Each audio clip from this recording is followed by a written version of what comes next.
আজ তরুণদের হতাশার মূল কারণ আবেগ না, এটা মূলত অর্থনৈতিক। বাস্তবতা হচ্ছে একজন তরুণ যখন অর্থনৈতিকভাবে নিজের পায়ে দাঁড়াতে পারে না, তখন তার মানসিক চাপ স্বাভাবিকভাবে বেড়ে যায়। পড়াশোনা শেষ করার পরও চাকরি না পাওয়া বা এমন চাকরি পাওয়া যেখানে আয় দিয়ে নিজের খরচ, পরিবারের দায়িত্ব এবং ভবিষ্যতের সঞ্চয় কোনোটাই সঠিকভাবে ম্যানেজ করতে না পারা, এই বাস্তবতা থেকে হতাশা শুরু হয়। বাংলাদেশের মতো দেশে প্রতি বছর বিপুল সংখ্যক তরুণ শ্রমবাজার প্রবেশ করে, কিন্তু সেই অনুপাতে মানসম্মত চাকরি তৈরি হচ্ছে না। এরপরে যে পরিস্থিতি তৈরি হয় সেটাকে অর্থনৈতিক ভাষায় বলা হয় আন্ডার এমপ্লয়মেন্ট বা স্কিল মিসম্যাচ। অনেক তরুণ পড়াশোনা করেও এমন বিষয় যেগুলোর বাজার চাহিদা কম, আবার যেসব সেক্টর চাহিদা আছে সেখানে প্রয়োজনীয় স্কিল না থাকায় তারা সেখানে ঢুকতে পারে না। এই পাকটাই তরুণদের জন্য সবচেয়ে বড় চাপের বিষয়। এর সাথে যুক্ত হয়েছে জীবনযাত্রার ব্যয় বা কস্ট অফ লিভিং। গত কয়েক বছরে খাদ্য, বাসা ভাড়া, চিকিৎসা, শিক্ষা এবং যাতায়াত খরচ উল্লেখযোগ্যভাবে বেড়েছে, কিন্তু তরুণদের সে হারে আয় বাড়েনি। বাস্তবত অনেক তরুণ এমন অবস্থায় পড়ে যেখানে মাস শেষে হাতে কিছু থাকেই না। এই আর্থিক চাপ শুধু পকেটের চাপ না, এটা মানসিক চাপ, আত্মসম্মানের চাপ এবং ভবিষ্যৎ নিয়ে অনিশ্চিতের চাপ। আরেকটা বড় সমস্যা হচ্ছে অনিরাপদ চাকরি। অনেক তরুণ কন্ট্রাক্ট, ডেইলি বেসিস বা অস্থায়ী কাজে যুক্ত, যেখানে নিয়মিত আয় নেই, সামাজিক নিরাপত্তা নেই, চাকরি হারানোর ঝুঁকি তো রয়েছেই। এই অনিশ্চিতের মধ্যে দীর্ঘমেয়াদী পরিকল্পনা করা প্রায় অসম্ভব হয়ে যায়। পরিবারকে কিভাবে সাপোর্ট করবে,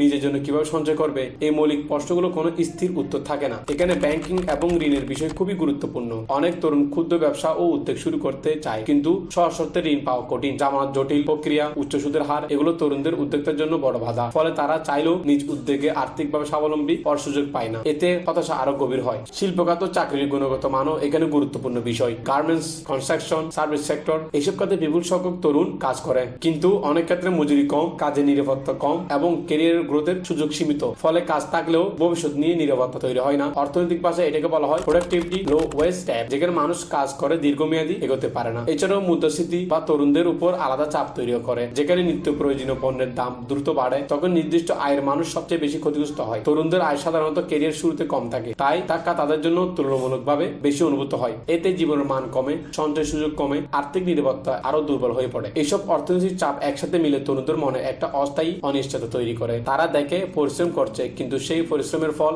স্থায়ী নিরাপত্তায় রূপ নিচ্ছে না। এই পরিস্থিতিতে হতাশা কোনো ব্যক্তিগত দুর্বলতা না, এটা একটি কাঠামোগত স্ট্রাকচার সমস্যা। অর্থনীতির কাঠামো, চাকরির বাজার, মজুরি কাঠামো এবং সুযোগ বন্টনে এসবের সাথে সরাসরি যুক্ত। যদি এই বাস্তবতাগুলো পরিবর্তন না হয়, তাহলে তরুণদের হতাশা শুধু মানসিক সমস্যা হিসেবে না, অর্থনৈতিক ঝুঁকি হিসেবেও দেখা দিবে। কারণ হতাশ ও অনিশ্চিত তরুণ মানে কম উৎপাদনশীল, কম উদ্ভাবন এবং দীর্ঘমেয়াদী অর্থনীতির গতি কমে যাওয়া। এই কারণে তরুণদের হতাশাকে শুধুমাত্র ব্যক্তিগত সমস্যা হিসেবে না দেখে এটিকে একটি অর্থনৈতিক সংকেত হিসেবে দেখা দরকার। এটা আমাদের জানিয়ে দেয় কোথায় চাকরি ঘাটতি রয়েছে, কোথায় স্কিল গ্যাপ আছে, কোথায় মজুরি কাঠামো দুর্বল এবং কোথায় তরুণদের জন্য বাস্তব সুযোগ তৈরি করা উচিত। এই জায়গাগুলোতে যদি নীতিগত পরিবর্তন, বিনিয়োগ এবং দক্ষতা উন্নয়নে জোর দেওয়া না হয়, তাহলে তরুণদের হতাশা ভবিষ্যৎ আরো গভীর হবে।